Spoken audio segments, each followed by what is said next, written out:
2월 1일 화요일은 구정입니다. 코로나로 인해서 온 가족이 한자리에 모이기는 힘들겠지만 우리는 어떤 형태로든지 부모, 형제가 함께 모이고 또 끈끈한 정을 나누고 사랑을 확인하는 시간을 가지게 될 것입니다. 왜 어느 나라든지 꼭 1년에 한두 차례는 온 가족이 한자리에 모이는 그런 시간들을 가지게 될까요? 그것은 사람들은 가족 안에서 존재의 뿌리를 찾게 되고 세상에서 맛볼 수 없는 진한 어떤 소속감, 안정감을 가족 안에서 느끼기 때문일 것입니다. 그런 의미에서 가족은 우리 모두에게 엄청난 영향력을 미칠 뿐 아니라 우리 일생에 참으로 중요한 부분을 차지한다라고 말해도 과언이 아닌 것입니다. 가정이 이토록 중요하기에 우린 자기 자신과 후손들을 위해서 더욱 아름다운 가정을 만들어 가야 할 책임이 있습니다.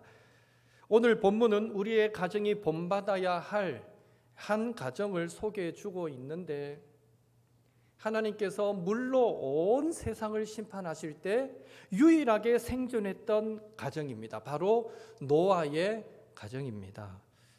오늘은 노아의 가정은 어떤 가정이었는가 우리가 말씀을 통해 살펴보면서 함께 은혜 받는 귀한 시간이 되기를 원합니다. 첫째로 노아의 가정은 하나님과 동행하는 경건한 가정이었습니다. 여러분, 노아 시대는요, 영적으로 매우 타락했던 시대입니다. 5절 6절 말씀 같이 읽겠습니다. 여호와께서 사람의 죄악이 세상에 가득함과 그의 마음으로 생각하는 모든 계획이 항상 악할 뿐임을 보시고 땅 위에 사람 지으셨음을 한탄하사 마음에 근심하시고. 노아의 시대는 사람의 죄악이 온 세상에 가득했고 또 사람의 생각하는 모든 것이 항상 악한 그런 시대였습니다. 노아의 시대와 지금 시대를 하나님이 비교해서 보실 때 이 시대를 어떻게 보실지 모르겠지만 노아의 시대는요, 하나님의 눈에 비친 노아의 시대는 사람의 생각하는 모든 것이 항상 악했대요. 얼마나 타락했던 시대였는가 알 수 있고요. 11절 12절도 같이 읽습니다. 그때에 온 땅이 하나님 앞에 부패하여 포악함이 땅에 가득한지라. 하나님이 보신즉 땅이 부패하였으니 이는 땅에서 모든 혈육 있는 자의 행위가 부패함이었더라. 죄악이 오래되어서 온 땅이 하나님 보실 때에 부패했다는 거예요. 썩었다는 거예요. 썩은 내가 진동했다는 거죠. 사람들은 정의와 긍휼과 사랑이 사라진 지 오래되었고 포악한 상태가 되어서 그 행위가 부패한 시대가 노아의 시대였다라고 성경은 기록합니다. 우리는 이런 노아 시대의 타락상을 보면서 아담의 범죄 이후에 이 죄가 얼마나 빠르게 확산되고 얼마나 더 깊고 넓게 심해져 갔는가를 우리는 깨닫게 됩니다. 여러분 아시는 대로 아담이 선악과를 따먹는 죄를 짓고 하나님께서 동산에 거니시다가 아담아 하와야 어디 있느냐 물으실 때에 동산 나무 뒤에 숨어 있잖아요. 숨어 있었다라는 이 전제 자체가 뭡니까? 아담은 하와는 그래도 죄를 짓고 나서 하나님을 두려워하는 마음이 있었다라는 증거입니다. 우리가 하나님이 하지 말라는 걸 했구나 하고는 하나님 보기가 두려워서 숨는 거죠. 그런데 아담의 아들 가인은요, 동생 아벨을 죽이고 하나님께서 네 동생이 어디 있느냐라고 물으실 때에 전혀 두려워하지 않습니다. 숨지도 않습니다. 그리고 내가 동생 지키는 자입니까? 왜 내한테 묻습니까? 라고 아주 뻔뻔하게 거짓말까지 합니다. 그리고 가인의 후손 중에 라멕이라는 사람은 한 사람이, 한 소년이 자신에게 상처를 입혔다고 그 사람을 죽입니다. 그 사람을 죽인 후에 어떤 일을 했는지 아십니까? 창세기 4장 23절 24절 같이 읽겠습니다. 라멕이 아내들에게 이르되 아다와 실라여 내 목소리를 들으라. 라멕의 아내들이여 내 말을 들으라. 나의 상처로 말미암아 내가 사람을 죽였고 나의 상함으로 말미암아 소년을 죽였도다. 가인을 위하여는 벌이 700일진데 라멕을 위하여는 벌이 77배이리로다 하였더라. 히브리어 원문의 이 구절은요, 시의 운율 형태를 띠고 있습니다. 그런 사실을 전제할 때 라멕은 그의 조상 가인의 벌이 7배라면 내 벌은 77배다라고 말할 정도로 엄청나게 크고 무서운 죄를 저지르고도 아내들이여 내 말을 들으라, 아내들이여 내 목소리를 들으라 하면서 자랑하듯이 노래를 지어 불렀던 것입니다. 라멕은 죄를 짓고 아담처럼 하나님을 두려워하지 않습니다. 가인처럼 저 죄 안 지었는데요 라고 거짓말도 하지 않습니다. 오히려 대놓고 자신의 한 짓을 주변 사람들에게 자랑했던 것입니다. 이제는 죄를 즐기는 모습으로까지 확산되었던 것을 우리는 볼 수 있는 것입니다. 그리고 세월이 지나 노아의 시대가 되었을 때에 그야말로 온 세상은 죄로 부패하고 포악함만이 가득하고 사람의 생각하는 것은 항상 악하고 사람의 행위가 썩어서 부패해서 썩은 냄새가 나게 되었다라는 것이죠. 그리고 하나님은 그런 부패한 세상을 보시면서 죄가 더욱 깊고 넓어진 그 세상을 보시면서 여전히 사람들을 사랑하시기 때문에 한탄도 하시고 마음에 근심하셨던 것입니다. 여기서 중요한 사실은 그 부패하고 타락한 시대에도 노아는 의인이요 완전한 자요 하나님과 동행하는 경건한 사람이었다라는 것입니다. 9절 함께 읽겠습니다. 이것이 노아의 족보니라. 노아는 의인이요 당대의 완전한 자라. 그는 하나님과 동행하였으며. 여러분, 우리는 노아가 의인이고 완전한 자고 하나님과 동행했다라는 이런 묘사가 절대로 그냥 나왔다라고 생각하면 안 됩니다. 창세기 5장을 보면 아담과 셋을 잇는 노아의 족보가 소개됩니다.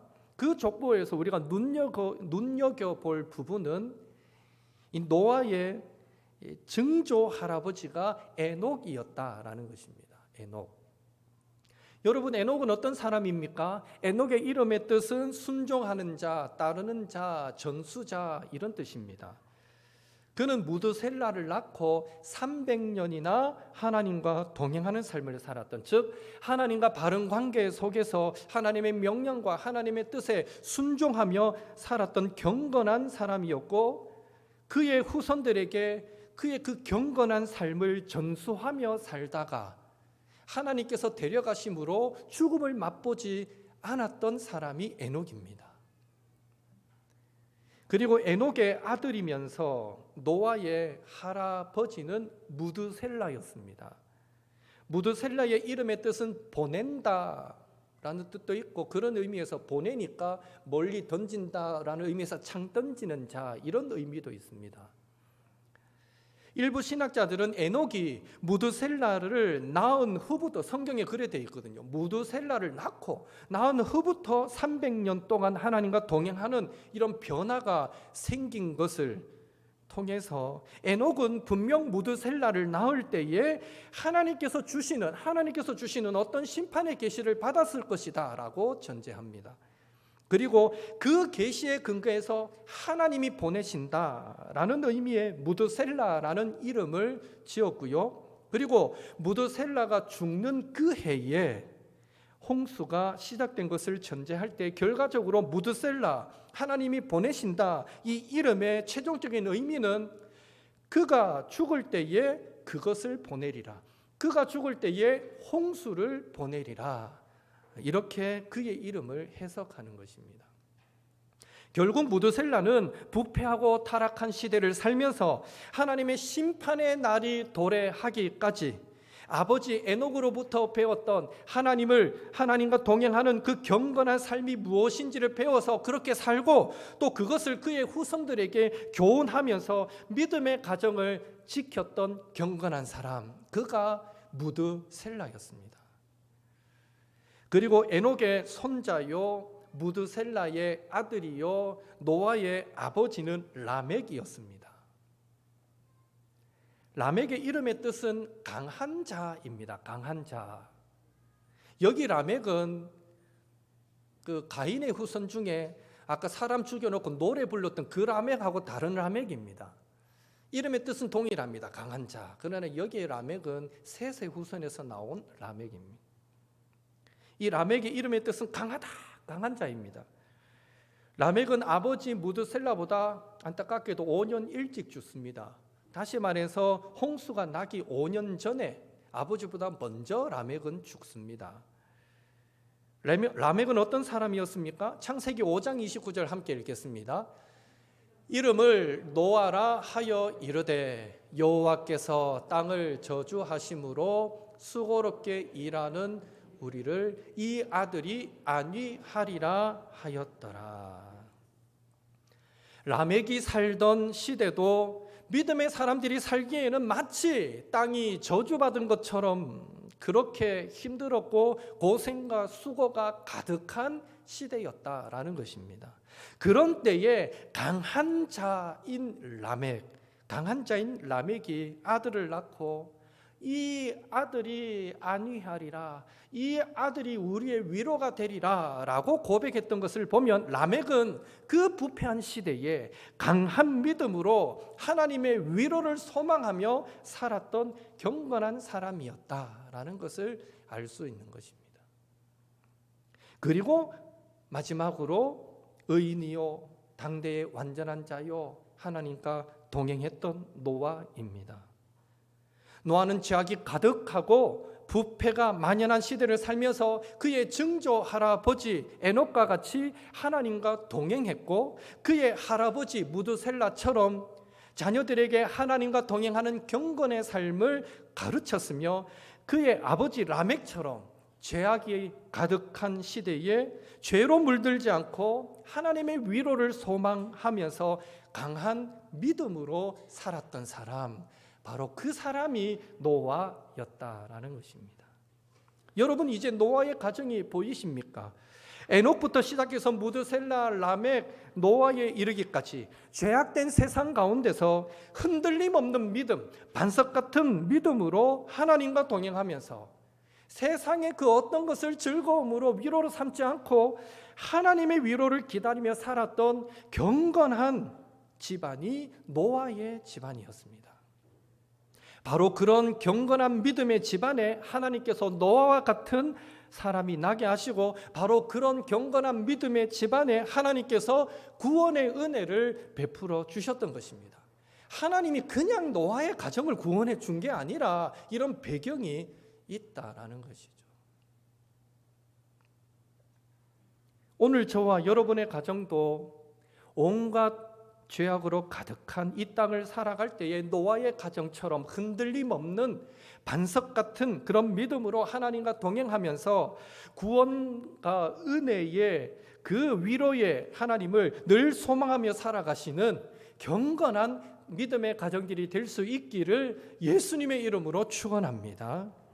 우리의 가족 한 사람 한 사람이 세상이 주는 어떤 위로와 기쁨보다, 죄악을 행할 때 누리는 기쁨보다 하나님이 주시는 위로를 더 기뻐하면서 하나님과 동행하고, 새로 산 아파트보다, 고급 자동차보다, 남에게 힘있게 말할 수 있는 세상의 어떤 자랑거리보다 하나님이 주시는 위로를 더 큰 것으로 삼으면서 하나님과 동행하고, 다른 어떤 좋은 곳에 가는 것보다 예배 가운데 나와서 하나님을 경배하고 자신을 거룩한 산제물로 하나님께 드리면서 하나님이 주시는 위로, 하나님이 주시는 기쁨을 더 소중한 것으로 삼으며 하나님과 동행하는 그런 경건한 성도들이 되시기를 예수님의 이름으로 축원합니다.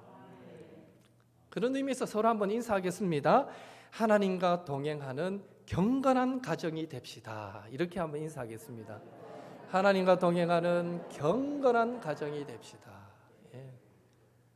정말 우리 옥토의 가정들이 경건한 가정들이 되었으면 좋겠습니다.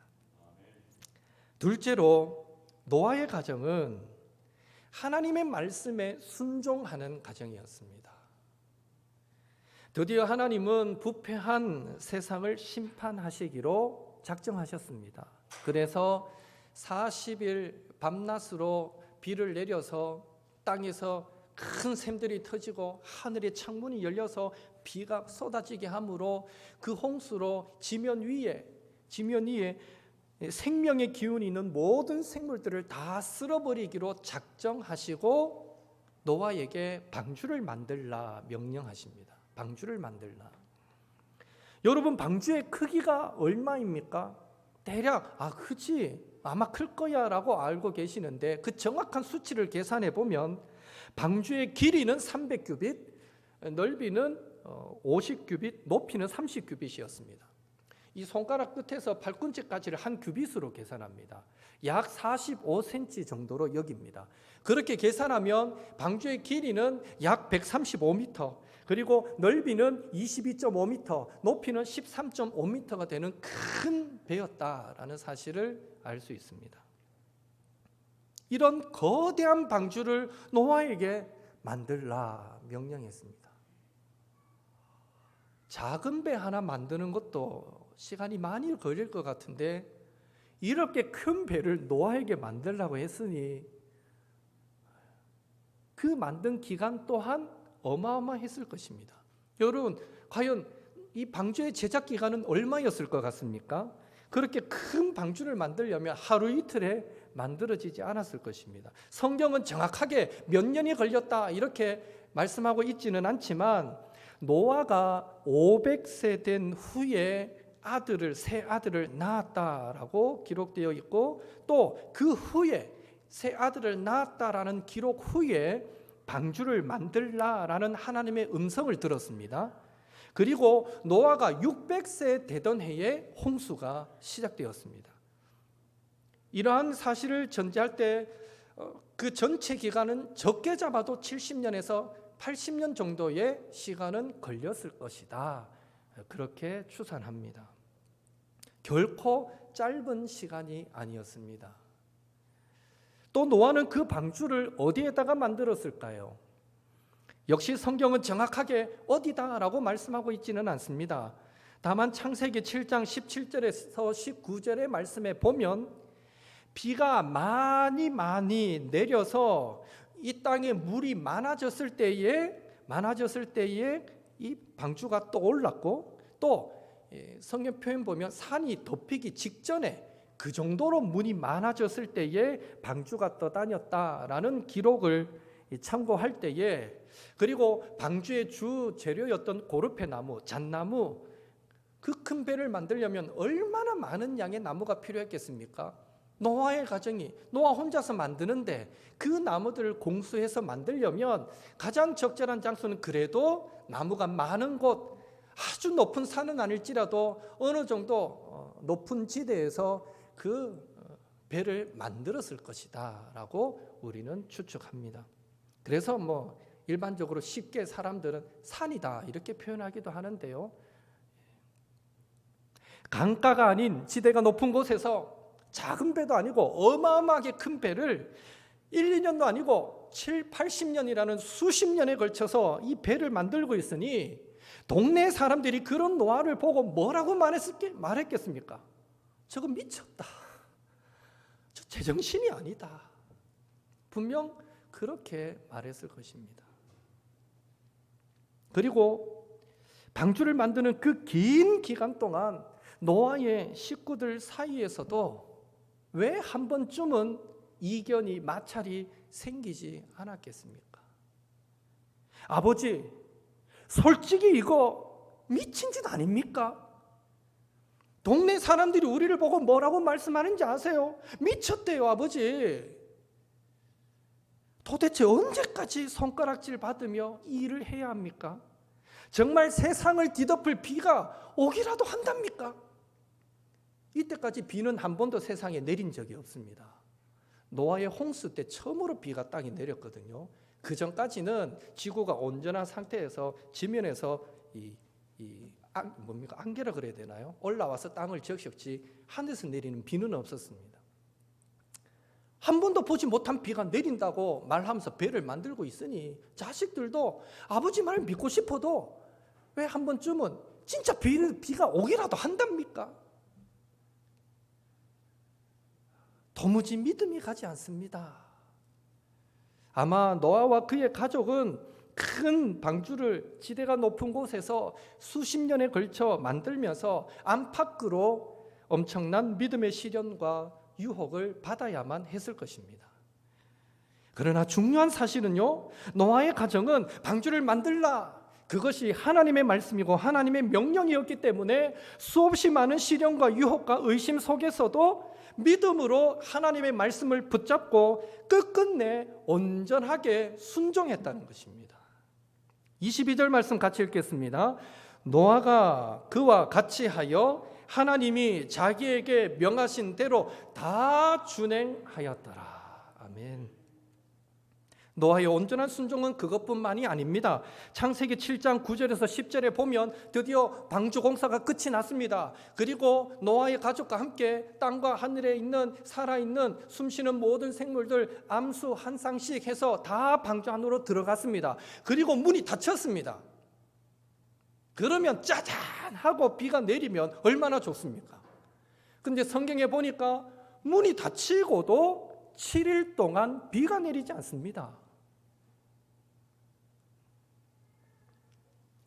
7일이 지나서야 비가 내렸던 것이죠. 여러분, 노아의 가족들이 방주 안에 들어가서 문도 다 닫았는데 비가 내리지 않는 7일 동안 그 배 속에서 얼마나 많은 갈등을 경험해야 했겠습니까? 동네 사람들은 자신들이 방주에 타는 것을 다 지켜보았습니다. 그리고 그 후로도 매일 방주 밖을 기웃거리면서 말합니다. 아직도 비가 안 오네 하고 비웃었을 것입니다. 그리고 문이 닫힌 방주 안은 몹시 어둡고 또 답답했으며 짐승들의 배변 냄새로 괴로웠을 것입니다. 견디기 힘들었을 것입니다. 비가 오지 않은 채로 하루가 지나고 이틀이 지나고 3일이 지나고 4일이 지나고 동네 사람들이 말하는 것처럼 야, 이거 정말 우리가 잘못 생각한 거 아닌가? 우리가 뭐에 씨 가지고 진짜 우리 미친 거 아닌가? 이런 생각들 들면서 당장이라도 방주 밖으로 뛰쳐 나가고 싶은 유혹들이 하루에도 수십 번, 수백 번도 더 생기지 않았을까라는 생각도 해봅니다. 그러나 중요한 사실은 그런 갈등 가운데서도 노아의 가족들은 결국 비가 내리기까지 그 7일을 믿음으로 인내하고 견디면서 하나님의 역사를 기다렸다라는 것입니다. 비가 내리는 그 순간까지 노아와 그의 가족은 온전히 하나님께 순종했던 것입니다. 바라기는 우리 옥토의 가정도 노아의 가정처럼 부패한 이 시대 가운데 살면서 어떤 유혹, 어떤 시험, 어떤 그런 의심스러운 상황 속에서도 믿음으로 하나님의 말씀에 온전히 순종하는 가정이 될 수 있기를 예수님의 이름으로 축원합니다. 안식일을 기억하여 거룩하게 지키라 라는 말씀에 온전히 순종하여서 주일 성수하는 가정, 주님이 우리를 위하여 목숨을 버리셨으니 우리도 형제들을 위하여 목숨을 버리는 것이 마땅하니라 라는 말씀에 순종하여 손해보더라도 형제와 성도를 사랑함으로 섬기는 가정, 7번을 70번까지 용서하라 라는 말씀에 온전히 순종하여 형제와 성도를 용서하고 이해하는 가정, 땅 끝까지 이르러 내 증인이 되라라는 말씀에 온전히 순종하여 혹 영혼 구하는 그 일에 내 몸과 마음과 시간과 물질까지 헌신하는 가정, 내 부모에게 순종하고 내 부모를 공경하라 라는 말씀에 온전히 순종하여 혹 다른 형제들은 이 핑계 저 핑계 대면서 명절에 놀러 갈 때 다 가고 자주 부모님 찾아뵙지 않더라도 우리 가정만큼은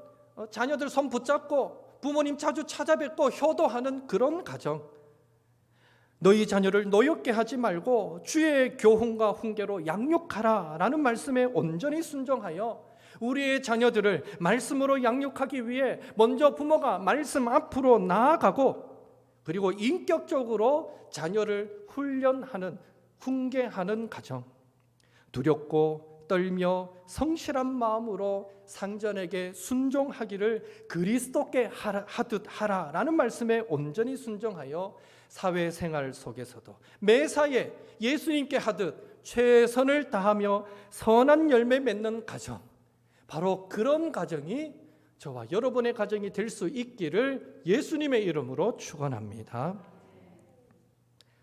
마지막 셋째로 노아의 가정은 의의 전파자의 사명을 감당한 가정이었습니다.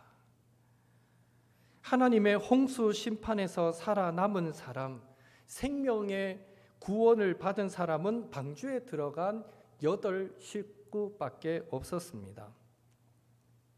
간혹 영화 같은데, 노아와 관련된 영화 같은데 보면요, 노아의 가족, 아들, 며느리하고 손자, 손주들까지 같이 있는 모습이 그려지기는 해요. 그게 잘못됐다고 또 말할 수는 없어요. 성경에 분명하게 기록된 건 8명이에요. 노아와 그의 부인, 세 아들과 그의 며느리들 해서 8명이 방주에 들어갔다 되어 있거든요. 우리는 다양하게 이해할 수 있습니다. 특수 상황이니까. 방주 안에 사람, 짐승도 많은데 사람이 많이 거할 공간이 없으니까 하나님이 이 노아의 방주 사건이 다 끝날 때까지는 하나님이 강하게 역사하셔서 출산하지 않도록 해주셨을 수도 있고요. 또 출산을 했더라도 어린 자녀들은 그 명수에서 빼고 8명이라고 성경은 어른들 중심으로 기록했을 수도 있습니다. 몇 명이 되었든지 그건 관계없습니다. 분명한 사실은 방주에 들어간 사람들만 구원을 받게, 생명을 얻게 되었다라는 것이죠. 그런 의미에서 노아의 방주는 예수 그리스도를 예표합니다. 노아 당시에 강가에 왜 배가 없었겠습니까? 큰 배, 작은 배, 물고기 잡기 위해서 또 사람을 이동시키기 위해서 배들이 있었겠죠. 많은 배들이 있었겠죠. 비가 내리고 물이 차오르기 시작했을 때 이미 방주의 문은 닫혔고 사람들은 살기 위해서 이거 진짜 노아 말처럼 비가 계속 오네, 살기 위해서 자신들이 만든 배 위에 올라탔을 것입니다. 그러나 그 배들은 기품의 샘이 터지고 하늘의 창문이 열려서 비가 쏟아질 때에 그 비를 결국 이겨내지 못했습니다. 오직 노아의 방주만 살아남았습니다. 이런 사실이 의미하는 바가 무엇이겠습니까? 그것은 바로 천하 사람 중에 구원을 받을 만한, 얻을 만한 다른 이름을 우리에게 주신 일이 없느니라. 오직 예수님만이 우리의 생명을 구원하시는 구원자이심을 노아의 방주 사건이 우리에게 분명하게 가르쳐주고 있는 것입니다. 또한 노아의 방주는 오늘날 복음 전파의 사명을 감당하는 교회를 의미합니다. 교회. 하나님께서 노아에게 물로 지면을 쓸어버릴 심판을 내릴 거니까 방주를 만들라 말씀하신 이후에 노아의 가정은 부지런히 배를 만들었을 것입니다. 나무를 베는 소리가 들렸을 것이고, 또 나무가 쓰러지는 소리, 또 나무를 깎고 다듬는 소리, 또 다듬은 나무를 연결해서 붙이면서 연장 두들기는 소리, 기타 등등 수십 년에 걸쳐서 배를 만드는 많은 소리들이 동네 사람들의 귀에 들렸을 것입니다. 그 소리는 바로 세상 사람들에게 하나님의 심판이 있을 것이다 라는 무언의 선포가 되었습니다. 그리고 종종 찾아와서 도대체 왜 이런 일을 합니까? 라고 묻는 사람들도 있었을 텐데, 분명 그들에게 노아와 그의 가정은 하나님의 심판을 전하며 방주에 들어오면 살 수 있습니다. 우리와 함께 합시다 라고 복음도 전했을 것입니다. 안타깝게도 아무도 그 심판의 경고와 구원의 복음을 듣지 않았지만 노아와 그의 가정은 방주를 만들라는 하나님의 음성을 듣고 방주에 들어가고 비가 내리는 순간까지 의의 전파자, 복음의 전파자의 사명을 믿음으로 온전하게 감당했던 것입니다. 그래서 베드로후서 2장 5절은 이렇게 말씀하고 있습니다. 같이 읽겠습니다.